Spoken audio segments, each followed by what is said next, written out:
Mielieji, ar jūs žinote, kad jūsų datoje yra ir jūsų varde, jūsų pavardėje yra užprogramuota absoliučiai viskas. Dabar, kas liečia jūsų datą, yra labai daug jūsų programų, kurie lemia vienas ar kitokias energijas. Taigi mes dabar galim paanalizuoti apie tas energijas ir jūsų pačius resursinius mėnesius. Taigi jums dabar reikia tiesiog sudėti savo datą, tai yra pirmą mėnesį, paskui jūsų datą, kada dieną ir paskui jūsų metus. Sudėkite atskirai 3 skaičiai turi gautis. Pavyzdžiui, aš gimusi 20, 06, 974. Pas mane 6 yra, 2 ir kiek čia yra, 12. Taip?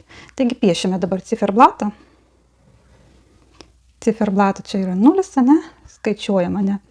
Čia yra, dabar žiūrėkit, 2,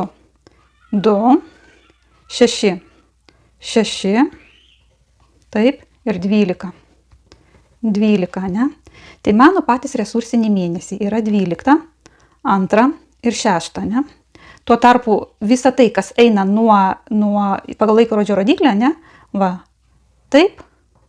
Nuo šitas ir šitas laikotarpis yra resursiškiausias, ne? Pavyzdžiui, 12 mėnesį, jeigu jūs labai pasistengėt, šitame laikotarpį tiesiog eina pagal jūsų impulsą, pagal tiek, kiek jūs pasistengėte, ne?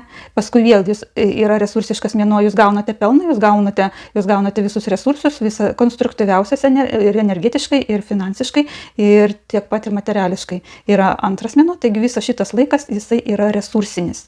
Visą šitą laiką yra labai palanku dirbti, palanku daryti, palanku kurti, ką jūs norite, palanku dvasiškai augti tiek materiališkai, tiek finansiškai. Šitas laikotarpis, jisai yra mano 6, ne? Šitas irgi laikotarpis yra pats resursinis. Tai va tiek, kiek aš čia uždirbu per visą šitą laikotarpį, taip, jisai eis toliau, jisai dar pastiprinamas ir toliau tęsis man iki 6 mėnesio, ne?